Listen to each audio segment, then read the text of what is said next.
Sudah. Assalamualaikum warahmatullahi wabarakatuh. Pak Horas Juah-Juah. Selamat pagi. Sebelumnya untuk mewakili umat Islam gitu. Maksudnya mewakili suara Islam. Saya merasa insecure dengan itu karena saya merasa ya saya belum pantas untuk mewakili Islam karena saya nggak religius amat, dan kalau ditanya agama saya apa, saya akan menjawab insya Allah Islam. Gitu. Jadi hanya Allah yang bisa memberikan cap bagi hambanya dia Islam atau tidak. Bisa saja saya mengaku Islam, tapi perilaku hidup saya sehari-hari tidak Islam. Oleh karena itu yang saya sampaikan di sini bukan mewakili umat Islam, tapi menjelaskan moderasi agama dalam perspektif Islam. Sesuai dengan kapasitas saya sendiri, saya akan menjelaskan tentang konsep wasatiyah dan rahmatan lil alamin dalam gerakan keadilan sosial. Di sini kita akan membahas secara kritis apa itu moderasi agama. Kenapa saat ini moderasi agama itu dikampanyekan dan anak-anak moderasi agama seperti toleransi, kebinekaan itu menjadi jargon politik dan retorika yang disematkan pada setiap hal apapun, termasuk dalam konflik agama, konflik suku, dan lain-lain. Kita akan masuk ke pembahasan tentang Pancasila dan moderasi beragama. Ketika Pancasila digagas, golongan Muslim, khususnya yang paling terkenal itu Wahid Hashim, ayahandanya Gus Dur, menginginkan bahwa landasan negara kita harusnya Islam. Dan 7 kata di Piagam Jakarta seharusnya tak dihapuskan, yaitu melaksanakan syariat Islam bagi pemeluk-pemeluknya. Akan tetapi kemudian terjadi dialektika, tesis antitesis, dan melahirkan sintesis. Akhirnya umat Islam mulai menerima Pancasila sebagai kesepakatan umum, sebagai kontrak sosial. Kemudian saat ini ada tafsiran mengenai kebinekaan sebagai syarat atau semacam landasan kita untuk menoleransi kepercayaan yang lain, dan dalam gerakannya itu biasa disebut moderasi beragama. Nah, pada tahun 2017, 1 Juni, Presiden Joko Widodo meresmikan UKP PIP, Unit Kerja Presiden Pembinaan Pancasila, yang di dalamnya memuat toleransi kebangsaan, pluralisme, dan kebinekaan. Di sini saya ingin mengkaji secara kritis dan kita bisa buka diskusi bersama-sama. Sebenarnya Pancasila itu apakah ia memang landasan dari toleransi, atau Pancasila itu adalah landasan negara yang politis? Artinya toleransi muncul dari pemahaman politis, ia bukan muncul dari pemahaman keagamaan. Bagaimana aplikasinya? Saya akan jelaskan bahwa toleransi di Aceh Singkil itu digunakan sebagai alat untuk menunjang superioritas komunitas Muslim yang mayoritas. Jadi konsepnya begini, ketika mayoritas menganggap dirinya lebih superior ketimbang minoritas, di Aceh Singkil saya ambil contoh, mereka menggunakan kata toleransi. Kata toleransi khusus digunakan oleh mayoritas. Jadi logikanya seperti ini, misalnya ada anak-anak yang nakal, kita sebagai orang dewasa harus menoleransi anak-anak itu, gitu. Jadi kalau ada umat Kristen atau Kristiani atau Katolik yang nakal dalam tanda kutip, kita sebagai mayoritas harus memaklumi, gitu. Jadi ibaratnya syarat mereka untuk bisa beragama, berekspresi secara bebas dalam keagamaan, dalam kewarganegaraan, itu harus melangkahi konsep yang dibangun oleh mayoritas. Begitu. Jadi toleransi itu dalam studi agama banyak dikritik. Ia merupakan sebuah konstruksi yang lahir dari diskursus politik, bukan diskursus agama. Agama mempunyai varian toleransi yang sangat kompleks, yang akan saya jelaskan di slide selanjutnya. Kemudian pluralisme. Apakah pluralisme itu sesuatu yang kita sandingkan dengan menerima suku, perbedaan agama, dan lain-lain? Bagaimana dengan pluralisme tentang kelas-kelas sosial di masyarakat atau status-status sosial di masyarakat. Bisakah kita menganggap bahwa orang miskin dan perempuan yang selama ini di sebagian daerah kita diskriminasi, kita anggap sebagai sama dan setara dengan kita yang mempunyai kekuasaan, misalnya dia laki-laki, dia mempunyai jabatan, dia mempunyai kekuasaan. Bisakah kita menerapkan pluralisme itu dalam lingkup sosial yang lebih luas, bukan hanya agama gitu. Nah, kebinekaan. Menarik tadi Mas Edi mengutip ini ya, kata Putan Tular dalam kitab Sutasoma. Saya melihat Bhinneka Tunggal Ika itu, ia adalah bahasa teologis, ia bahasa supranatural. Ia kalau dalam Islam ditafsirkan sebagai kesatuan wujud. Artinya tidak ada wujud yang lain selain kebenaran. Tidak ada wujud yang lain selain Tuhan. Tuhan diidentikan dengan kebenaran. Nah, di dalam teologi Islam ia disebut sebagai wahdatul wujud. Akan tetapi ketika ia ditarik menjadi landasan negara, ia berubah menjadi diskursus politik. Kebinekaan kita artikan sebagai ya kita berbeda-beda dalam suku, berbeda-beda dalam agama, tapi tetap satu dalam Indonesia. Nah, diskursusnya sudah mengarah ke politik. Ia bukan lagi masalah teologis, masalah spiritual. Nah, kemudian itu yang akan kita kritisi ketika dasar Pancasila ini kita lihat, maka sebenarnya moderasi beragama itu apa gitu. Nah, pertanyaan besarnya di sini adalah, sebentar saya kecilkan. Benarkah konsep toleransi dan moderasi beragama merupakan pilihan terbaik yang kita punyai untuk mendamaikan konflik agama, konflik suku, dan lain-lain?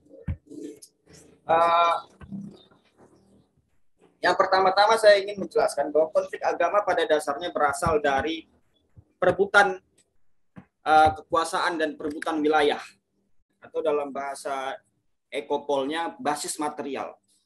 Saya ambil contoh di Singkil. Di Singkil konflik berasal dari perebutan pasar. Ketika masyarakat Muslim yang minoritas merasa ketakutan kalau pedagang kebanyakan yang datang ke Singkil adalah pedagang yang dari Sumatera Utara yang notabene Kristen. Sumatera Utara punya sumber daya alam yang cukup besar. Mereka punya sayur, punya cabai, punya berbagai macam bahan-bahan pokok yang dijual di pasar. Sedangkan Aceh itu sangat minim dengan hal-hal itu. Jadi apabila mereka dari Sidikalang, dari Sumbul, dari Tiga Panah datang ke Aceh Singkil dengan membawa agama, mereka akan menguasai pasar. Dan tanda populasi mereka semakin banyak adalah dengan berdirinya gereja. Jadi masyarakat komunitas Muslim melakukan pembakaran gereja. Tapi itu adalah kesimpulan dari akibat perebutan pasar. Jadi sejak awal memang komunitas Muslim di Singkil itu membatasi diri untuk menjual tanah ke komunitas Kristen. Jadi orang Kristen itu masuk ke bagian-bagian dalam kebun-kebun dan dia dihindarkan dari pusat pasar di Aceh Singkil. Nah, hal yang lain juga sama seperti di Poso. Ia berasal dari konflik tanah, kemudian segregasi wilayah malah membuat konflik Poso itu semakin memanas. Nah, konflik Syiah juga di Sampang berasal dari aspek politik kekuasaan yang akhirnya masuk ke masjid. Di Myanmar juga sama, di Palestina juga sama. Contoh besarnya seperti itu. Jadi setiap konflik, apapun itu, saya melihat ada basis material, ada kekuasaan, ada wilayah, ada tanah yang diperebutkan. Nah, semuanya bertumpu pada basis material yang nyata. Artinya di sini saya tulis infrastruktural mendahului yang suprastruktural. Artinya yang nyata mendahului yang suprastruktural.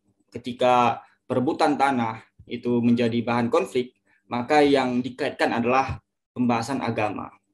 Nah, bagaimana wacana keagamaan mampu menyelesaikan ini? Khususnya anak-anak muda, bagaimana mereka membaca ini dan menyelesaikan masalah konflik yang berbasis material. Nah, di dalam Islam ada sebuah konsep wasatiyah, ya, sebagai moderasi agama. Nah, ini masih tanda tanya. Karena di dalam berbagai tafsir mengatakan bahwa ya wasatiyah itu adalah ciri moderasi agama di dalam Islam gitu. mengutip surah Al-Baqarah ayat 143. Dan demikian pula kami telah menjadikan kamu ummatan wasatan, yaitu umat pertengahan, agar kamu menjadi saksi atas perbuatan manusia dan agar Rasul menjadi saksi atas perbuatan kamu. Dalam tafsir Ma'ani, ummatan wasatan ditafsirkan sebagai adil, i'tidal, dan setara, tawazun. Dalam tafsir Jalalain, ia dikatakan sebagai umat adil dan pilihan. Ya, umat pertengahan yang dia adil, tidak ke kanan, tidak ke kiri. Kemudian di dalam KBBI, ketika di cocokologi wasatiyah dengan moderasi agama, setelah saya telusuri di KBBI, moderasi dimaknai sebagai kesedangan, tidak berlebihan dan tidak kekurangan, alias seimbang. Nah, dalam bahasa Inggris, moderation di dalam Cambridge Dictionary, ia disebut sebagai reasonable limits. Jadi batas rasional. Jadi batas sesuatu itu bisa dikatakan melampaui batas apa dan tidak melampaui batas apa. Dan batasnya itu adalah moderasi.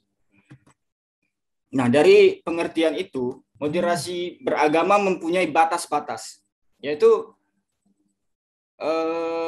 gerakan moderasi beragama atau gerakan wasatan tadi dibungkus dalam satu kerangka interreligious dialogue, interfaith dialogue, politik recognition, dan ia bercorak liberal. Artinya apa?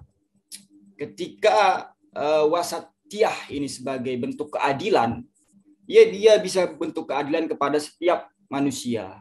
Ya terlepas dari agamanya apa, sukunya apa, dia tinggal di mana, dan orientasi seksualnya apa. Ya kita harus melakukan pendekatan wasatiyah, ya bersifat adil.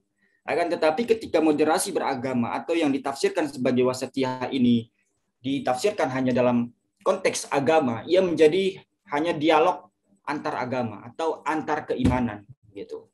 Jadi yang ditekankan di dalam penjelasan ini, moderasi beragama ya berciri liberal. Artinya agama masih dipandang sebagai bias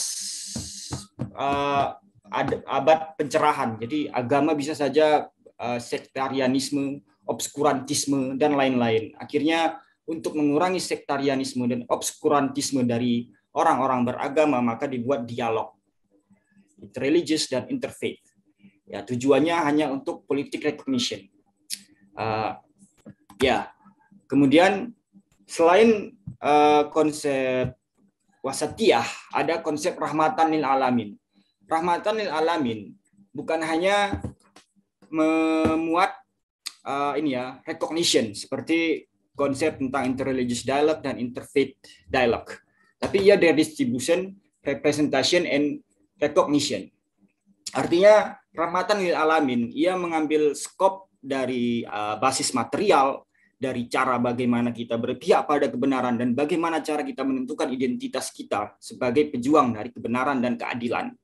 Artinya rahmatan lil alamin, ia bentuk gerakan solidaritas dan kolektivisme. Ia menolong orang lemah, siapapun dalam bentuk ketakwaan. Jadi ia disebut mustad'afin, jadi orang lemah. Tidak disebutkan ia harus Islam, ia tidak disebutkan apakah ia harus manusia.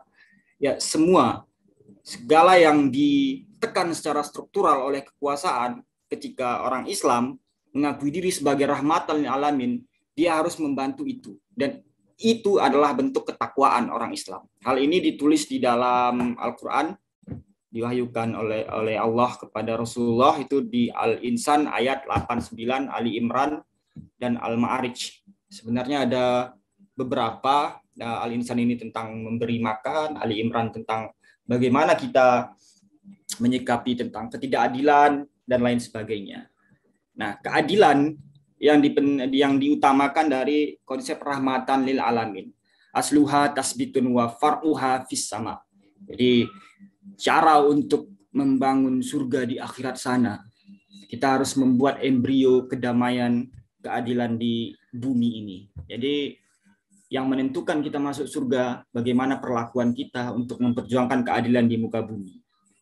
Jadi moderasinya itu moderasi yang lebih luas. Wasatiyahnya itu wasatiyah yang tidak tersekat-sekat oleh kepentingan agama atau segregasi antara identitas A dan identitas B gitu. Kemudian saya mengutip beberapa jurisprudensi Islam tentang bagaimana hamba yang dicintai Allah ialah yang paling bermanfaat bagi manusia, dan amal yang paling utama ialah memasukkan rasa bahagia pada hati orang yang beriman, menutupi rasa lapar, membebaskan diri dari kesulitan, dan membayarkan hutang. Nah, di pembahasan ini saya ingin menekankan bahwa ketika kita ingin menjelaskan moderasi beragama, ia harus dibawa ke skop yang lebih luas. Kita harus berani menjelaskan tentang ekonomi dan politik yang tertera pada banyak permasalahan umat, bukan hanya umat Islam, tapi ya umat Buddha, Hindu, Kristen, Katolik, dan ya teman-teman penghayat. Di Indonesia ini ada 200-an lebih penghayat. Tadi sudah dibahas oleh Mas Romo.